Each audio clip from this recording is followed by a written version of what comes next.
이곳은 여인송의 전설을 간직한 소나무 숲길과 맞은편으로 잡힐 듯 우각도가 보이는 자운도 분계해변인데요.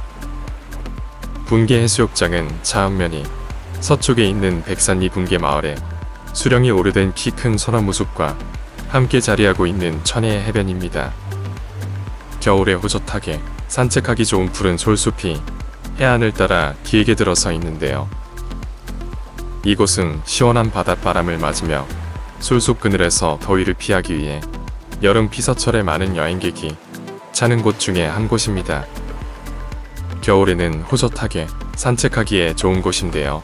겨울에도 푸른 소나무 사이를 산책하며 바다를 바라보는 것은 힐링 그 자체인데요. 이곳에는 구전도 전해오는데요. 여인송에 얽힌 슬프고 아름다운 전설입니다. 분계 해변 소나무 숲에는 마치 사람이 물고 나무를 서 있는 듯한 모양이 소나무가 한 그루 있는데 이 나무를 여인송이라고 해요.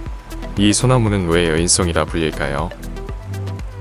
옛날 분계 마을에 고기잡이를 하며 행복하게 살던 부부가 있었는데 어느 날 남편이 말다툼을 벌이다 고기잡이를 떠났는데 풍랑을 만나 돌아오지 못하게 되었답니다. 부인은 소나무에 올라 수평선을 바라보며 남편 말을 기다렸죠. 그러다 소나무에서 거꾸로 떨어져 동사하게 되었고 훗날 돌아온 남편이 아내의 시신을 그 소나무 아래에 묻어주었는데 나무가 거꾸로 선 여인의 아름다운 자태를 닮은 소나무로 변하여 여인송이라고 불린다네요. 이 여인송은 부부의 금실을 좋게 만드는 신령스러운 힘이 있다는 재미있는 이야기도 있습니다.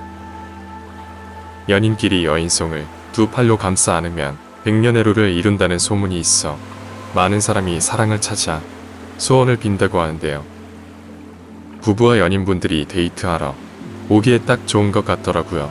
혹시나 최근에 연인과 다투었다면 꼭꼭 방문해 여인송 한번 안아보세요. 솔숲 사이로 멀리 바다를 보면 소뿔을 닮았다는 우각도가 보이는데요. 드론으로 자세히 살펴보니 소나무가 덮인 섬 왼쪽으로 바위 위에 소뿔처럼 뿔이 두 개가 나 있더라고요.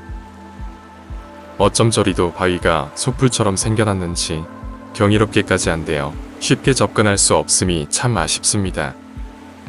해변 입구에는 식당도 있고 편의점과 카페를 겸한 여인송이라는 카페도 있는데요. 카페에서 커피를 마시며 바라보는 풍경이 제법 멋들어집니다. 영상 즐감하시고 신안자운도 오시면 분계해변 꼭 다녀보세요. 감사합니다.